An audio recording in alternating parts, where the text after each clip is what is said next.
name is Maggie. I am a knitter, spinner, general crafter, doctor, and mom living in Denver, Colorado. And I'm being joined today by one of my best friends. Do you want to introduce yourself? Oh, sure. My name's Catherine. I am also a doctor here in Denver. Also a knitter, not as good as Lies! over here. And yeah, general crafter too. Yeah! New potter. New potter! So cool! I hoodwinked Catherine into coming and being on my podcast today. Catherine was one of the people that I went to Rhinebeck with, so you've already seen her on some videos. Yeah, we had so much fun in Rhinebeck, and it is, what day is today? It's the 18th? Yes, it's the 18th. Yes. It's the 18th of December, and I wanted Catherine to come on to talk about some of the things she's making and to talk about some of the things I've been making, and also just to hang out with her in general. I'm so excited. So excited. Okay, I'll start off. We usually start off by saying like what we're wearing. Oh, okay. Yeah. So I am wearing my totally finished Christmas sweater that I've been talking about for the last couple of podcasts. This is the Alaska sweater by Camille Descoteaux, and I knit this out of, Harrisville Nightshades, and some Spincycle and some Mohair, and then I added some fairy lights to the sleeves and also to a couple of the trees, one on the front and one on the back, and I love it. Catherine hangs out with me all the time, so I feel like you know that I've been wearing this like constantly. Well, I've been excited. I feel like I saw it last. Yeah, maybe it's even like longer 3 than a years year ago. I started And making it had 3 like years a ago. little bit of them, and I was Yeah. so excited. And then it's fun to see the finished product finally. Yeah, I changed the sleeves quite a bit. So the normal pattern, the sleeves are like supposed to be tight fitting, but I just felt like I needed like a dramatic sleeve for like a dramatic sweater, and it's like the type of sweater that I'll wear all December long and then just like wash and put away and take out next Thanksgiving. Yeah, I think I've seen it now. This is like the 4th time I've also worn. I've been wearing it literally constantly. I would say the only thing that I don't like about this sweater is not like anything to do with the sweater itself, because obviously it's fabulous, but is the fact that like we have had a lot of like Christmas parties and things, and this year for, well, not Christmas party, holiday party. This year for our holiday party, I cooked a lot and Catherine cooked a lot, and making the food with these sleeves, they just like get in the way of things, so that I ended up having to like roll up my sleeves while I was cooking. But that's like a small thing, you know? I think it's like worth it to just have them. And I feel like they're really nice because I didn't increase at all. I just knit straight down. So it's not like a crazy balloon sleeve, but like a little bit. Yeah. I feel like you like look like the little Christmas tree too. It's like flared, a little flared Christmas I know! tree. I know. I also really like the color changing yarn.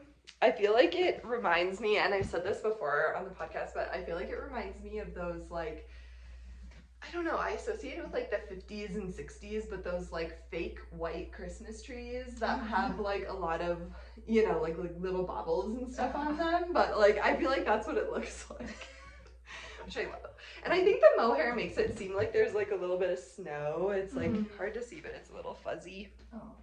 But yeah, what are you wearing? I'm wearing my tessellated sweater, which I had not finished when we were in Rhinebeck. Both of us didn't finish. Sutton finished, but me, Catherine, and Gil all did not finish. Yeah, all at various stages. But finally, since finishing it probably a couple weeks after Rhinebeck. Probably on the flight back. I know, right? It's so annoying. The train and flight back. Yeah. And then have just been wearing it nonstop. It's so soft.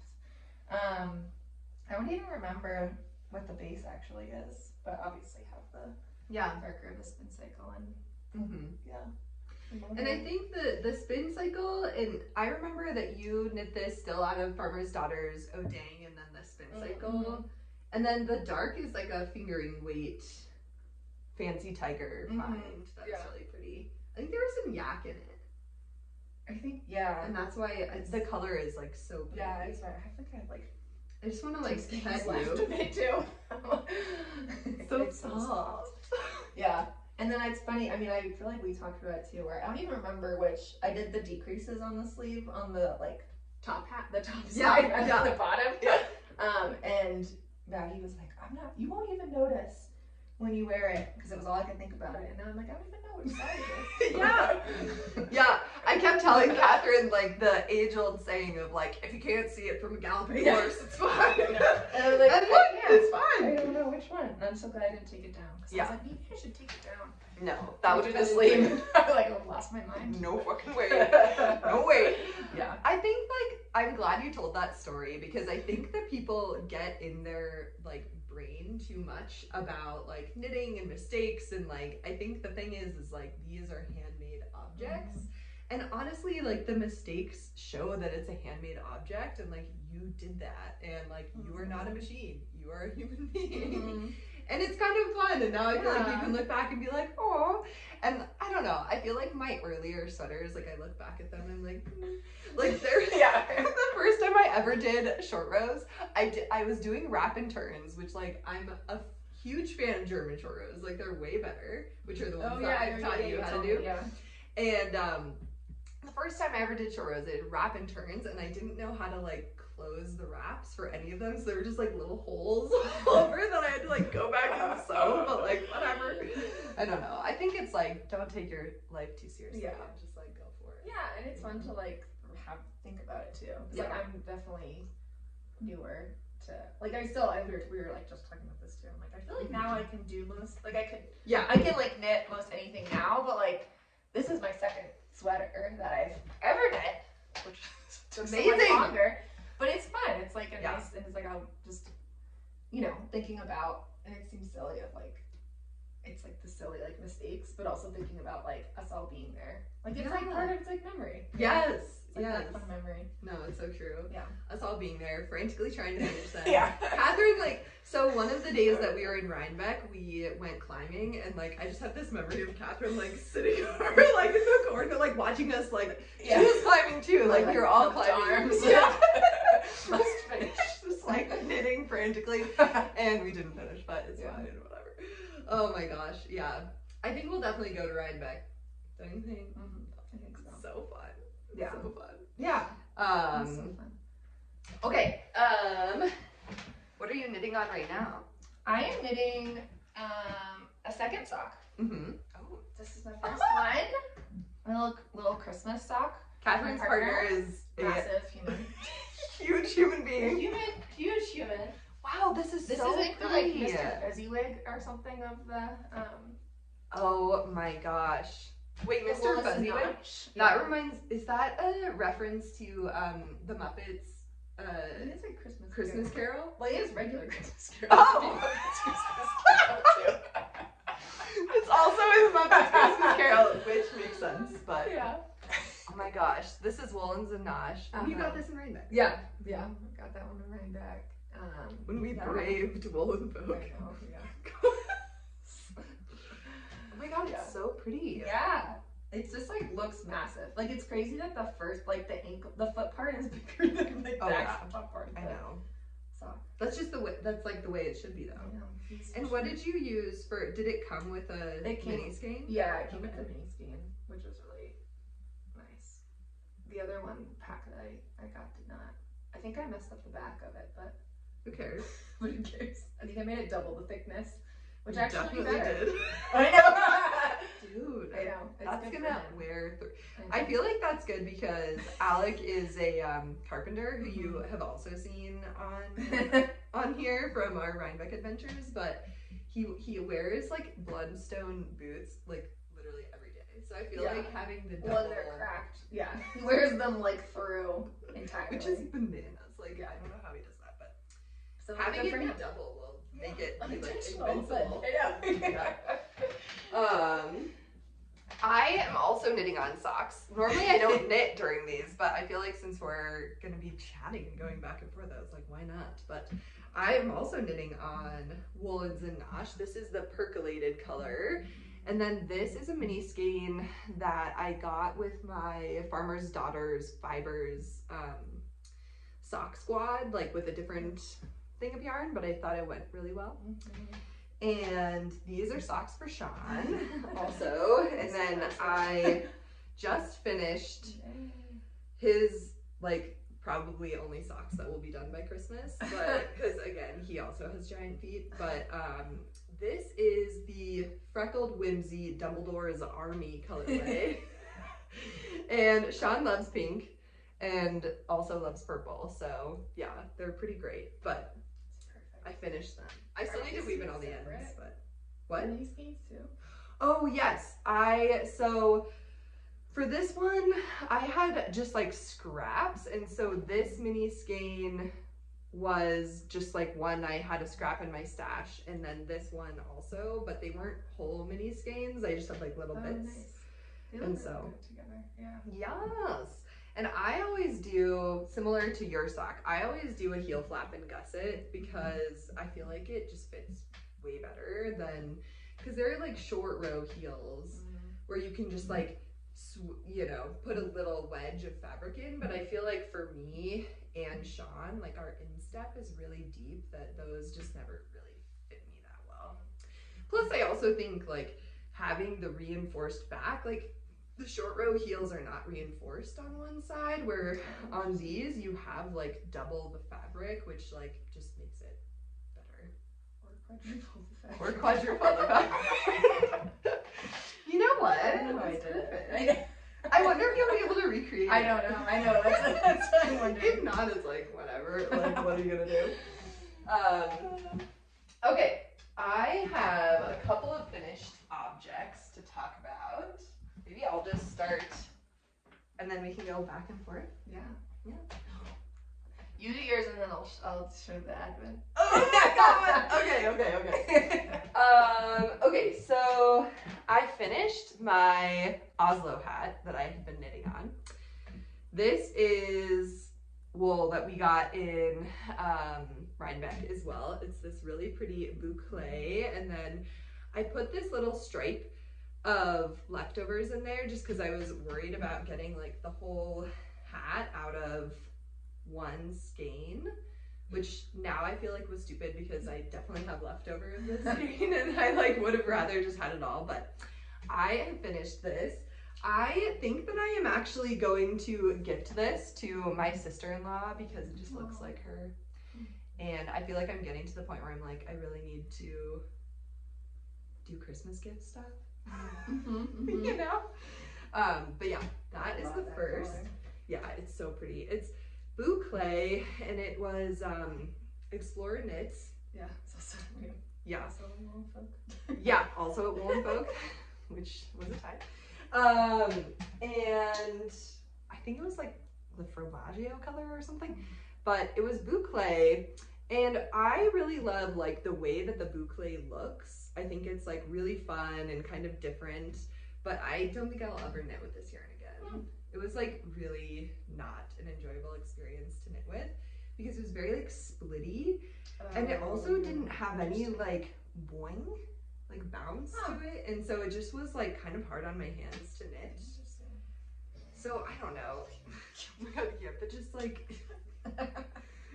sighed in the most aggressive way. It's like he has a full-time job. It's like, oh.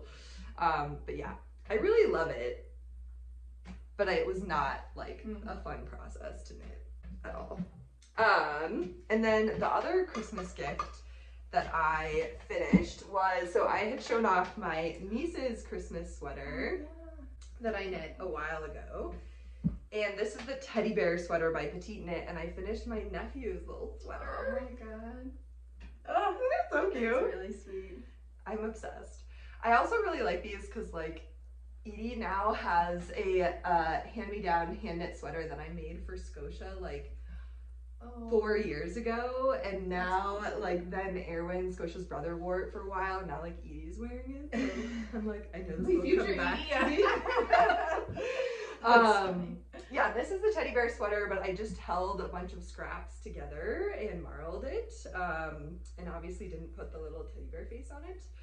I really like this sweater because I feel like it's just like a very good DK weight go-to raglan for kids. So I've knit a lot of them now because I've knit Edie like 4 and those kids a couple. So yeah, it's been a lot. Okay. I think she's the best dressed toddler that I mean, I am at least around. Okay, I mean, how many toddlers are you around? I mean, you have your a lot. Yeah. Well, and also and we're pediatricians. Yeah. We are pediatricians. Like many, actually. Okay, do you want to share your advent calendar? Yeah, I mean, I think you should also give you were the one who made it, so I think also hear your thought process. But so Maggie gifted me and then Sutton, who is also on has been featured. Yes. Right back pictures, but she gifted us this amazing little advent calendar project for I mean, you'll know the pattern of the socks, but it's the Sprocket socks by Nodecker. They're like these really great, they're actually not color work, they're just like slip stitches, but it looks like color work. And then there's like stripes and like little slip stitch motifs, so it's like stripes and then some like 1x1 color work, stripe 1x1, so it like can go through. But yeah, but yeah, each one is also themed in a medicine and or Denver and or our personal life category. I brought today, which is pulmonary edema today. And then I also brought so far my favorite one that I've opened that actually ended up being one of the bigger ones. Yeah. Heels, Toes, and Cuffs, which was December 13th, which was bowel clean out. So that one, just to get a nice look at, they're all amazingly named and are just so funny. I like sent some videos of me opening them. Yeah, I'll put them in here. First night.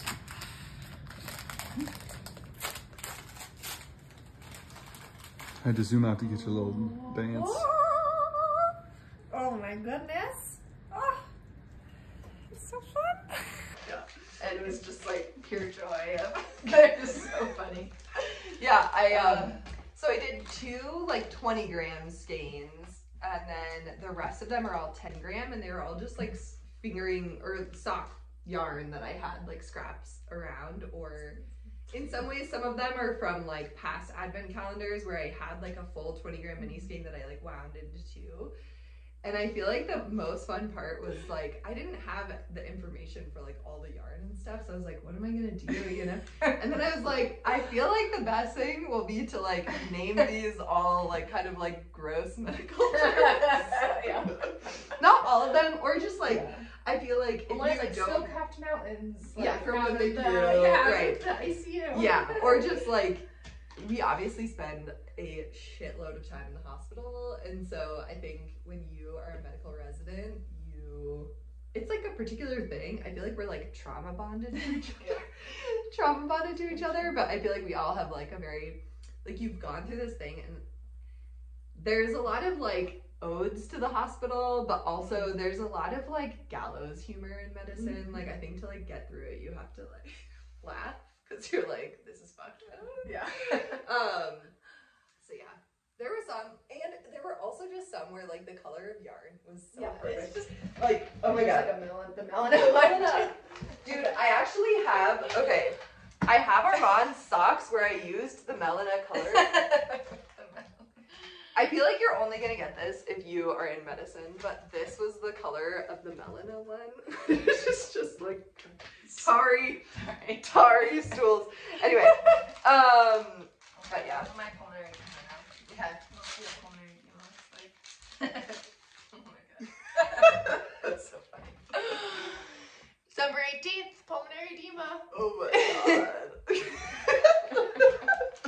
It's been really fun. I've been putting them back in their little packets and like lining them up because I don't have this like I use this really nice like advent little hanging thing, and I do not have one, so I just have my whole desk is like spread so that I can like look back at them. Aww. I feel like started them yet. You and Sutton are that way, because Sutton, like, one of her, I went to her house like a week ago, and it was like, she has like a pretty small duplex that she lives in, and she has like one couch and one like chair, or, you know, like comfy like sitting chair, and her one comfy sitting chair is just like covered in these little yard balls. They're all like perfectly laid. I got the Knotty Pine Fiber Co. Advent this year, which is literally insanely gorgeous. So I am opening this one, but this one is Fritter. And it's so pretty. Oh my god. She's insane, dude. I also, so she did all of the colors this year, which actually Boucle Out is one of her yarns. I was gonna say, yeah. I was like, yeah. looks like Boucle. Yeah. She did them all. So she lives in, I think, somewhere in Wyoming. I can't remember. Douglas. She lives in Douglas, Wyoming, which is like pretty close to here. And I feel like she just has nailed like the American West, like wildlife. That's what it's like based off of. It's like wildlife in this part of the world. Yeah. Okay.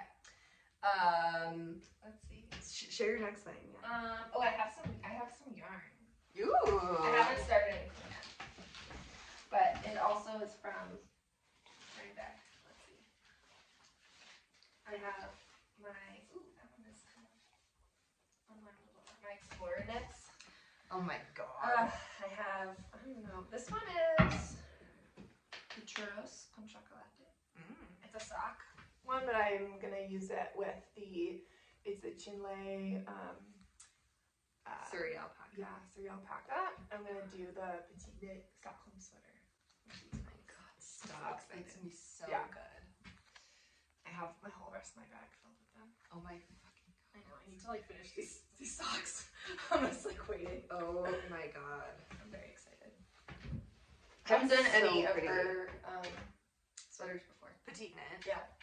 I love them. I feel like PetiteKnit just has down the like go-to beautiful, simple, like super wearable knits. Right. And like this was so fun to knit with everyone. As a group, as a project. I think if I was doing it by myself, I would have lost my mind. But because we were like together. Yeah. That was the fun part. Yeah. The actual untangling of all the balls of yarn. Yeah. Not so fun. Yeah. But not to say like in comparison. But I think now after doing this one, I was like, I kind of want to do like a very classic, simple, plain, wearable. like I've done a lot of the color work's been really fun, but now kind of like back to doing like a little more classic. Now that I feel like more comfortable with color work. Because I feel like when we first started, I was like, oh, I want to do this because I've never done this before. It's new and different. And it's fun. And I'm like, I want to do like a classic. Yeah. Cozy. And like something like cozy, but also something that you'll be able to wear for years and years. Right. Like, yeah. I do though want to point out that both me and you actually, both of our first sweaters ever were colorwork sweaters. Stranded colorwork sweaters, not mosaic. Which I just point out because I think like there are people who have never knit a colorwork sweater and they're just super intimidated by it because they like have heard that it's hard or like people think it's hard. And I think like remembering that like just because like people say things are hard doesn't mean that they actually are. And sometimes when you're like early on in your knitting journey, you don't know what's hard, so you're just like, okay, I guess this is just what I do. Right. You know? Which was definitely mine. And then your sweater is like gorgeous. Yeah. So, and that was the sheep. We all knit the sheep camp sweater together. Yeah. Which that was so fun. Yeah. I need to reknit it. I like made mine a little too big, and then my friend Taylor came over, and she has these like beautiful blue eyes, like ice blue eyes, and she put it on because like we were sitting in the backyard and it was like a cold day, and I was like, that's yours now, you just take that home. So it like fits her like a glove. I was like, okay, never mind. That's not fine anymore. I'll knit that one again with you. I think I had to take down and reknit that one probably like 10 times because also it was my first sweater and short color work ever, and I feel time. But I did the safety. I feel like you taught me to do those little whatever the like safety lines where you can go back. Saved me so many times. Yeah. I think I tore it down so many times. But that's also the beautiful thing. So Catherine is also a really beautiful seamstress, and I feel like when you sew a lot, it's great. But like if you like royally fuck up a project, that is just garbage. Like there's like not like if you cut something wrong, it's just garbage.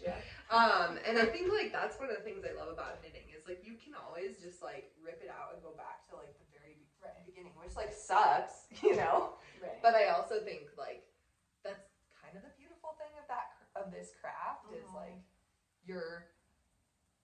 the object that is making it is not destroyed in the act of making it, you know.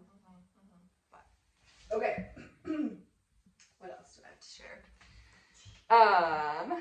I will share these socks. So I am knitting some DK weight socks. I'll just bring this whole thing up. I am on the heel flap of the second one, but these are the Thickmas socks, I think by Summerlee. And they are just a wonderful DK weight sock. They are made for one of our good friends, Armand. We did like a Christmas or holiday party giveaway, or not giveaway, Secret Santa. And I got Armand, and his favorite colors are purple and black. And so I marled a bunch of my scraps to make him these socks, and that party has already happened. Weeks ago. So I honestly, I feel like what happened is like, I didn't finish them by the party, and then I was like, well, now they're not finished by the party, so like, fuck it, you know? And so my goal is to finish these before we leave for Steamboat. We're going back to Steamboat for the holidays, so. You can do it. Yeah, I'm so close. And DK weight socks go so fast. Like, it's crazy. They're so nice, especially because he is also a large man. I feel like, why are we knitting all of these socks for like giant men? But yeah, he really loved it. I also gave him my copy of Vanishing Birds, which was hard to part with because that was such a good book. But Armand is an editor and also an author. He's working on a fantasy novel right now, and he really loves fantasy and sci-fi, so I feel like if anybody was gonna take that book away from me, he was the right person. Okay. Do you have other things? You have so many things. Not really. Don't you have sewing in there?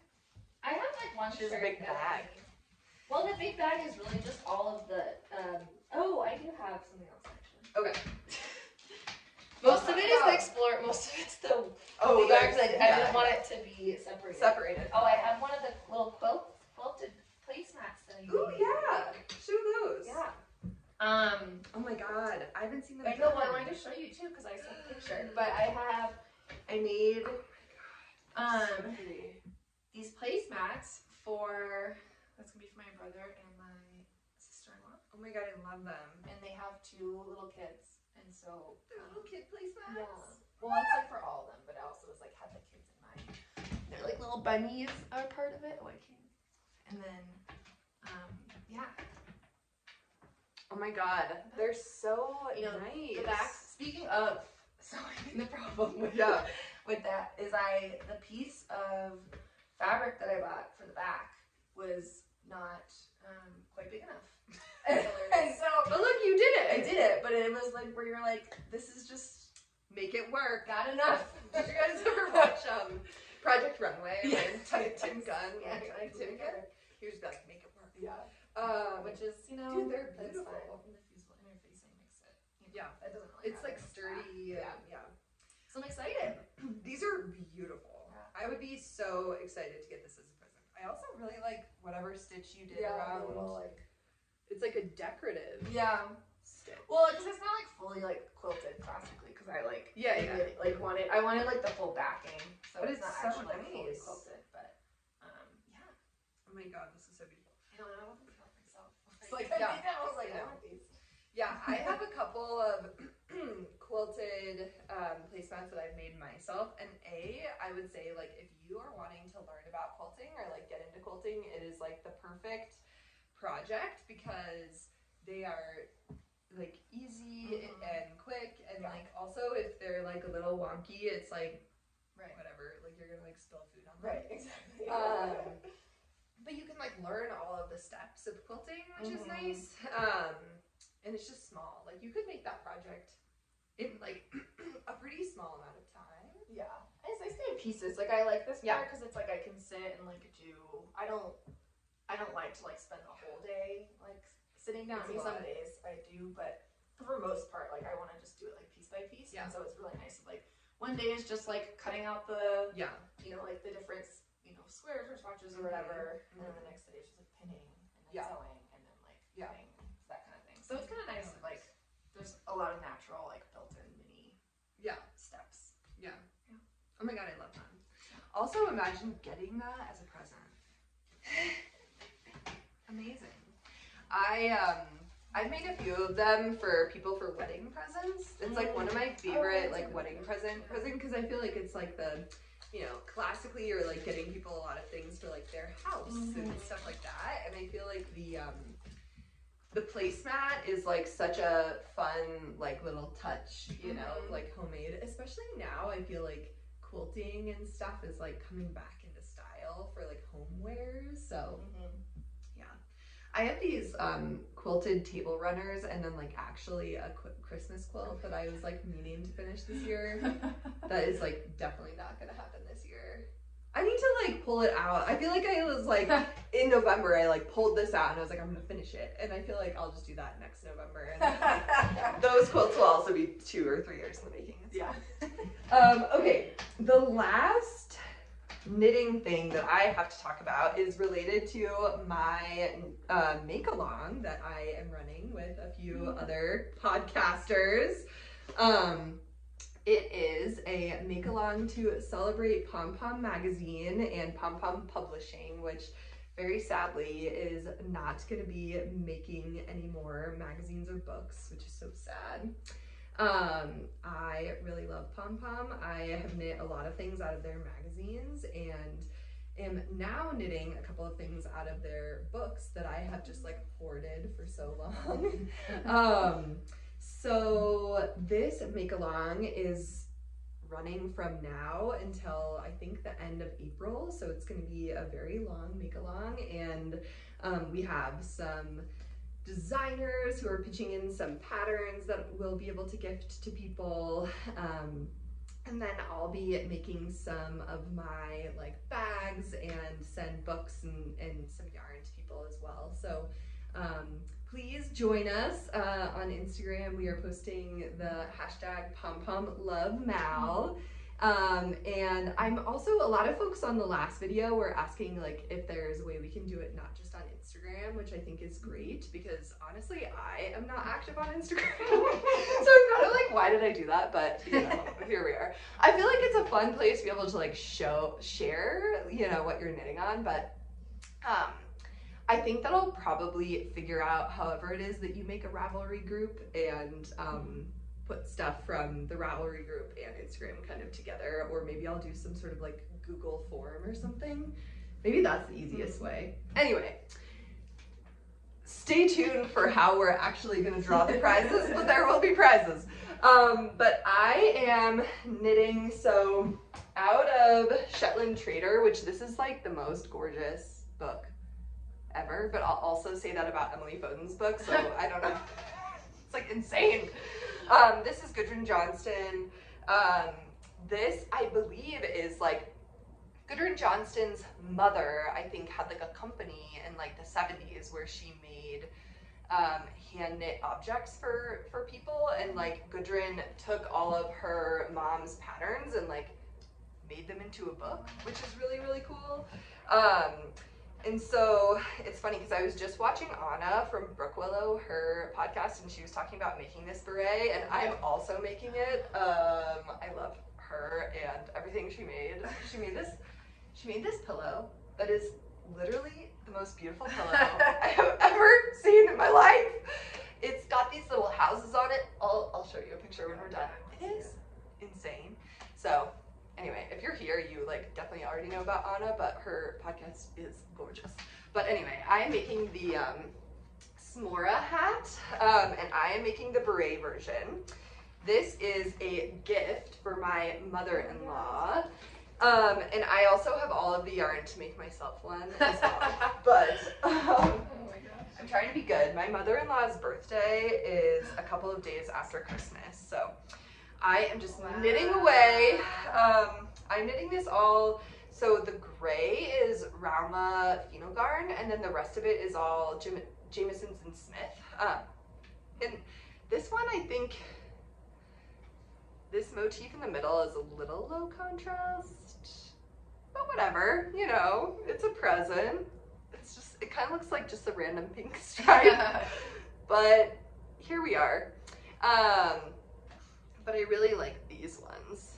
Yeah, those are beautiful. It's really pretty. So anyway, this is coming along. I'm already doing the decreases, so hopefully I will finish this before her birthday on the 27th. I think I will though, like I'm like really getting there. So this is kind of how it will lay. And then I have already made a beret before. So I have this like cut out piece of cardboard that's wrapped in saran wrap to block it. So that's what I'll do. But yeah, I've been knitting on that as part of the Pom Pom Love Mal. And then I also am just absolutely obsessed with Emily Foden's book, Knits About Winter, and I have been wanting to knit the Soiree for literally ages.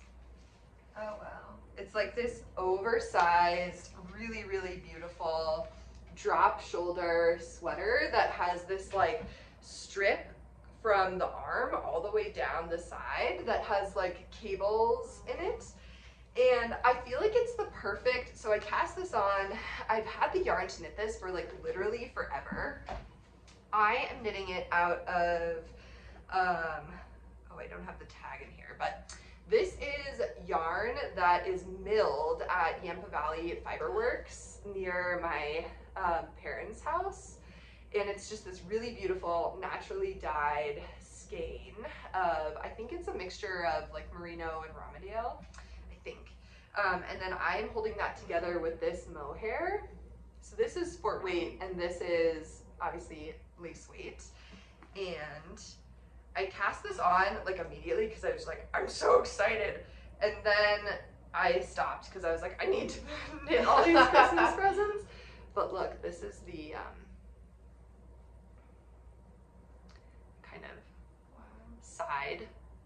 And it just has this like really simple honeycomb cable pattern, and then on either side of that is like a really chunky cable. Oh my gosh, this is so enjoyable to knit because you have kind of like this rest in between these two cable sections where you just get to like knit stockinette, chill, you know, and then you just have like a couple moments where you need to be like, okay, I'm like thinking about this, which I really enjoy. I knit the big cables. I do knit those with a cable needle, and then these like just 1x1 cables, I do not knit with a cable needle. So I kind of do both. And then this stitch marker is a little buffalo. Yeah. Oh. We both have little buffaloes.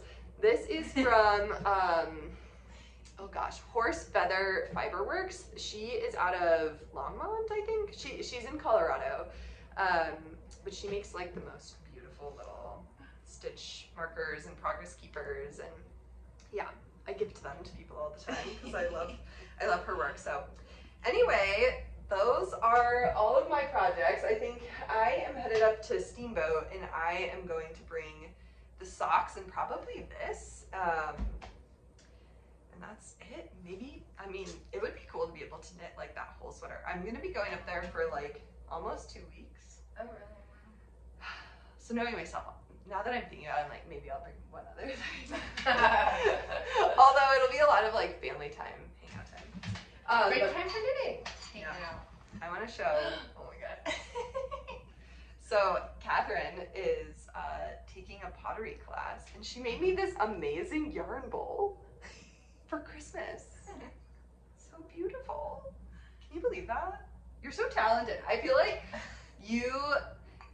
one of the things I love most about Catherine is that like, I feel like you are not afraid to just like jump in and try new things, which is something that like is not true for everybody. I think especially adults, like I think adults, we get into this like pattern where we're like, I'm like doing this thing, but I feel like Catherine is like constantly being like, I'm gonna learn to sew, and now she sews like I feel like a ton of your clothes are like your handmade, and she's taking this pottery class. Yeah.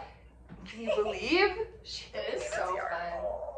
I know, it's funny though, the first one I brought back because they like at the end you like made all of your like pieces, and then you like have to fire them, and then like, the last 2 weeks were like glazing weeks.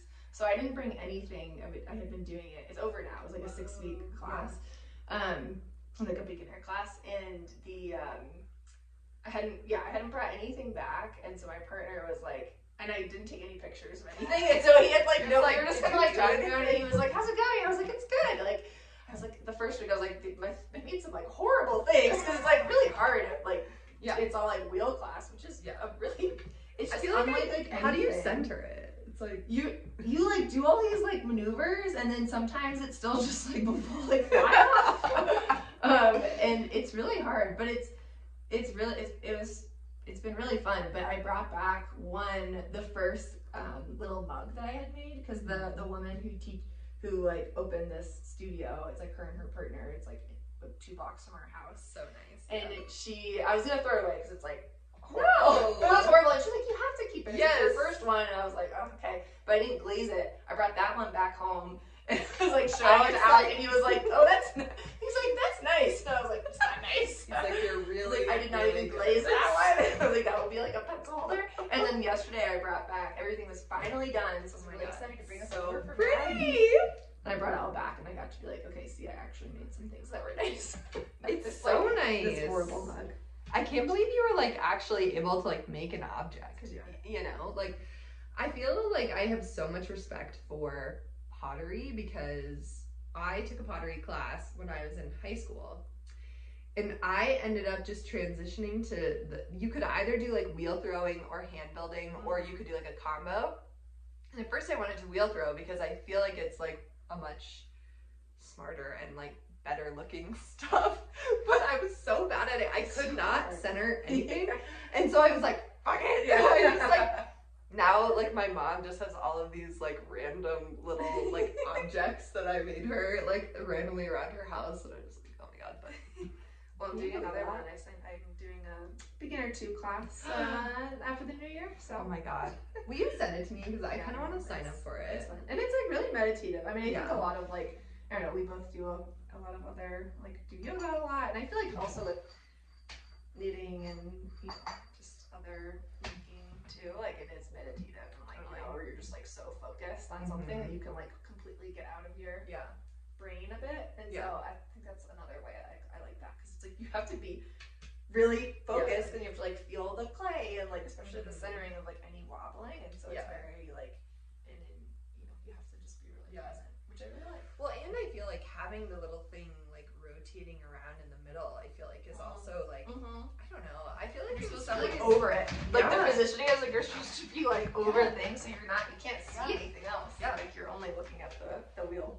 And I feel like it would be like centering for yourself to like center. You know, like you have to be totally present. Yeah. Yeah. That's cool. Now I really want to do it. So cool. Okay.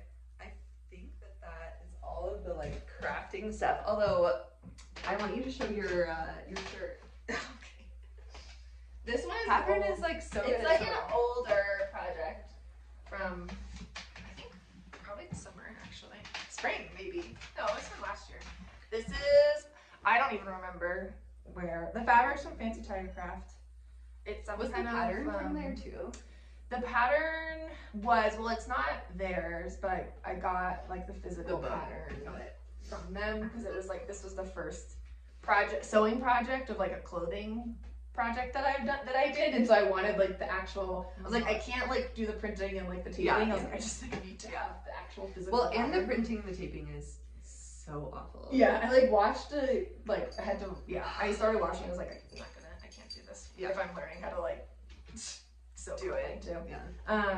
But yeah, it's just like a little like t-shirt button up, and it has like I like it because I don't really like a lot of like regular fold down collars, and so this one's just that little cute little button, Peter Pan button on it.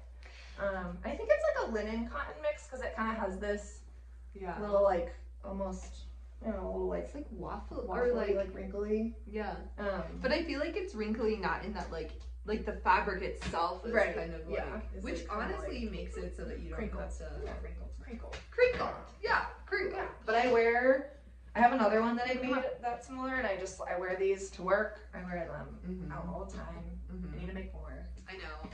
Sewing, I feel, first of all, I have two thoughts about this. One is like, again, I feel like this is a testament to Catherine being amazing and just being like, I don't know, I'm just gonna fucking do it, you know? Like, the first object that I knit had 0 closures, no like collar, or sorry, the first object that I sewed had no closures, no collar. It was like a very, very simple shirt. And I feel like the first thing you sewed was like this like Peter Pan collar button up, like, yeah, you didn't see the amount of times that I ripped it, that I sewed the like pattern, you know, like back ways, and was like, oh my god, I have to like rip it all. I cut the pattern. I didn't know that like I was trying to like trace it on the pattern. Like I didn't know you could just like cut out the pieces and use like tracing paper. Yeah. And so I was like watching all these YouTube videos and being like, how do you do this? I was trying to like trace it on the fabric. It was a mess. But oh my god. So that was the part you didn't see. It was not seen. Yeah. But it worked out. Yeah. I have a pair of Persephone pants that have been cut out for ages. I think for me, I really like the fact that I can sew clothing, and like the few hand sewn clothes I have, well, I don't know. I think like check your privilege because all clothes are hand sewn, which is wild to think about. But sewn by me, the few pieces, like objects that I have are things that I absolutely love and like wear all the time. But to be honest, like I don't love sewing. Like I don't love the act of sewing. I think it's something about like, it feels very much like high stakes because like it's really, really, really annoying for me to like pick, like unrip, you know, like rip out seams. And you like run the risk of like, you can kind of only do that so many times before like the edge is frayed and like totally fucked. Yeah. And so I think like it feels like more high stress for me, also probably because I'm worse at it. And worse at like fixing mistakes. But I also like, there's something about being like bent over my sewing machine and just like, like I don't like sewing as much as knitting, so I just don't dedicate as much time to it. But I have so much beautiful fabric. I'm like, you do downstairs. It's ridiculous. It'll always be there. Yes, it'll always be there. But yeah, I'm like, I really need to like do it because I would really like to. I think when I'm attending next year, I will have a lot more time and probably spend a lot more of that time like sewing and getting. Also probably spring. I feel like that was like last spring where we kind of also like had a bit more like projects that seemed exciting and going, and also like we were doing them more together. Yeah. Although it is hard to, you can't really. It's hard to sew together because you need so much space. Yeah. It's ridiculous.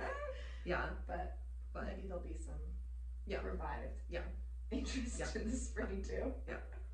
But that actually reminds me that I have a job now. I haven't told you all that I have a job. Yeah, so I will be attending at, I have an offer for, that I accepted that is a 50-50 split between Children's Hospital Colorado and University Hospital. So yeah, be pretty fun. Now I'm just trying to convince Catherine to stay in Colorado because she might go to Maine, which would also be nice, or somewhere else closer to. We'll see. Yeah. But yeah. Well, I can hear Sean on a call, so I feel like we're gonna reposition to maybe over there, and we'll talk about some books. Okay. So we just talked for like, I don't know, 15 minutes. Didn't record any of it. All right. This has actually never happened to me. I feel like this happens to like other podcasters all the time where they're like, I talked forever and I didn't record. Anyway, that is so annoying. Whatever. You're not gonna have the magic, but we'll talk about it again. Like, where do you even start, you know? Okay, so we're gonna talk about the books that we have been reading. We only got through 2 books. Though. Yeah, we only got through 2 books, so yeah. Okay, so I just finished reading House of Hunger, which I'll look up the author. Oh, yeah. House of Hunger, I just finished reading it. I feel like in the fall, I'm always really excited to read like kind of more paranormal, spooky type books, and so... Dan Bruzzo. No, not that one. House of Hunger.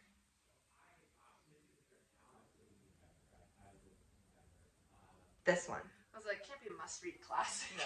It doesn't seem right. It was House of Hunger by Alexis Henderson. I truly hope not. And it was incredible. So, it is a paranormal novel that follows this blood maid. And in this world, blood maids are like very young, very poor women who go to aristocrat houses. They're like paid to be like indentured servants.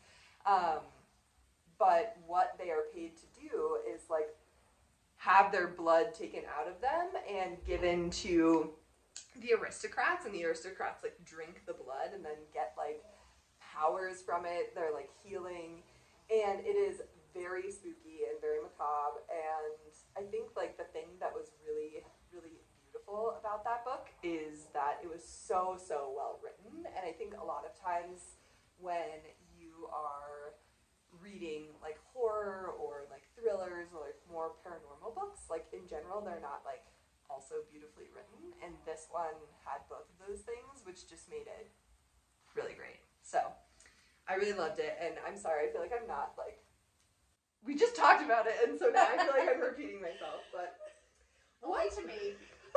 Which is fine. I don't mind. Catherine, what book did you just finish? I just finished Lessons in Chemistry by Allie Hazelwood, which now I know. Now I remember the author. Which is a hot book right now, and I was gifted by my mom, which we were talking about. Mm-hmm. My mom is a scientist, and she really loved the book, gave it to me to read after her, and we were just saying like, I liked it. I wouldn't say like I loved it, but definitely, although I did, it's one of those books where I definitely like stayed up for like reading. An hour, you know, like reading, which I don't think necessarily means it's that you like love a book. Like I think it was a really good book, but yeah. I think she found, my mom, like, I found a lot of similarities with a lot of the themes of like the time frame of coming up as like a scientist in a very male-dominated field, and a lot of like the experiences that she talked about. She felt a lot like we've talked about it, and like what she felt like she's gone through, and like not getting credit for a lot of things, not getting like promotions, not getting payment, which we know still obviously is happening, and that she like talks a lot about still currently, but I think obviously more dramatically kind of in that kind of time era. And then it's like a bunch of she does this like, I don't know, there's stuff that happens in her life, and then she's on this show, like a cooking show, which she's like says like, I'm a chemist, like it's not a cooking show, it's like a chemistry show. Yeah. And she like talks a lot about the science of cooking, and so I think that was partially why my mom was like, you like this, because like I really like to bake. I really like a lot of like the science of baking and cooking, and yeah, and so that was cool. It was like a cute book. Yeah. I think, like, again, similar to the, like, horror and, like, more paranormal genre, like, generally romance novels are not, like, literary books. Like, they are meant to be enjoyed for just, like, the fun of it, but not necessarily, like, literary fiction. And I feel like Catherine reads a lot more literary fiction. Yeah. So it's not, like, I don't think you'll ever walk away from an Allie Hazelwood book or like really many straight romance novels and be like, that changed my life, you know? but I think that they have their spot, and like I'm reading a romance right now, and I think for me, I have talked on here that I have like pretty bad anxiety, and I think for me, like one of the things I really, really love about the romance genre as a whole is like you can go into the romance genre feeling very safe and knowing that like this will turn out in the end, like everything is okay, like you know the story kind of before you read it, because like you know like they're gonna end up together, you know what I mean? And so I think like as someone with anxiety, it's something that like I get a lot of enjoyment out of, because I know that it's gonna be safe, I know I'm gonna have a good time, I know I'm not gonna be like, you know, slapped by something like really, really horrible, which is like funny because I also like to read like horror and stuff. But like, you know what you're expecting. Yeah, exactly. And so I think like that's something I really love about the romance genre, is that like you can go and just like have fun and like not take your life too seriously and just like enjoy the ride. But I feel like that goes into what I've been reading, which Sean got me a Kindle for my birthday. And I never thought that I would want a Kindle, but now that I have one, I'm like, this is the greatest thing ever. Because like when I go up to Steamboat, I can just like bring this, like I don't have to bring like all of my books. And I think the other thing about it is just that I like that you can just like hold it in your hand, and also that you can rent books from the library from Libby, but like put them on your Kindle rather than only doing audiobooks, which I also really love audiobooks, but I feel like it's nice to have it on here. But anyway, I'm reading The Gentleman's Gambit by Evie Dunmore. And it's great. So this is the fourth of this like series, and I've read all of them. They're all amazing. And it all kind of follows these four women who are at Oxford, and it's like in like the like mid 1800s or like early 1800s is like when they all take place, and they're all working, they all like are students at Oxford, but then are also, and they're like one of, you know, there's only like 4 or 5 women who are allowed to be at Oxford, and they can't take the same classes as the men and things like that, but they're all working for like the suffragist movement. And so it's all about like them, and it's like partially about like being a suffragette and like, you know, working to get more women's rights, but then also like the men they come across and like the people they fall in love with, and it's just like very, very fun and lighthearted, but also like very sexy. Like there are moments where you're like, okay, I'm glad I'm alone. Which is just fun, you know, like we're all adults here, like it's like fun to read those. And I don't know, here, because it's like more old-timey, there's a lot of like brooding and a lot of like slow burn, like work up to them like finally being together, you know, and a lot of like stolen glances and like touching of the hand and stuff, but it's also like very steamy, so yeah, it's great. And it's like, you know, old-timey, and it's probably very inaccurate, but I'm like not looking for like accuracy, you know. Yeah. So yeah, I'm really enjoying that. I'm about halfway done with that, and it's great. I've been really enjoying it. My sister-in-law is also reading it. She's already finished. Yeah, so she texted me and was like, we need to talk, like, I need to know what your thoughts are, which is great. So yeah, it's always fun to like read stuff, I think, like together, you know, especially because now that I know she's done, I can like, as things are happening, text her and be like, oh my god, like this just happened, you know. And then the other book that I'm reading right now is Ship of Magic by Robin Hobb, and it's so good. I feel like I've talked about Robin Hobb on the podcast a lot because I read her first trilogy last year, which is the Farseer trilogy, and this is the second trilogy within like that world, the world of the Elderlings. But it's book one of the Live Ship Traders, and I am like 200 pages in now. And this is a fantasy multi-point of view novel that follows like people within this like shipping realm. It's like, let me just read it because I feel like I can't describe fantasy. Like, it's so hard for me because I'm like, I don't know, it's a whole new world and a whole new magic system and a whole new, you know, it's like hard to describe. Okay. Wizardwood, the most precious commodity in the world, comes only from the Rain Wilds. But only a live ship can negotiate the perilous waters of the Rainwild River, and live ships are hard to come by. They quicken only when 3 family members from successive generations have died upon their deck. The live ship Vivacia is about to undergo her quickening. Althea Vestrit waits for the ship that she loves more than anything in the world to awaken. But her dream of taking her father's place at Vivacia's helm is not to be, for her family have other plans. And the dark, charming pirate Kennett also lusts after a ship. He well knows the power of Wizardwood and has a plan of his own. So, yeah, it's good. Ooh. It's like pirates and ships, and it's within the same like realm as the Farseer trilogy, and I think like later on in like later books, like the worlds kind of collide. So it's great. I'm just looking up the author of this other audiobook. I was trying to be less conspicuous about it, but. And then what is it? You go ahead. Oh, okay. I have been hearing about this book everywhere, Shark Heart, A Love Story, and I think I texted you about it. Yeah. This is a literary fiction novel that just came out. It's a debut, and it sounds incredible and like right up my alley. It's kind of like magical realism. It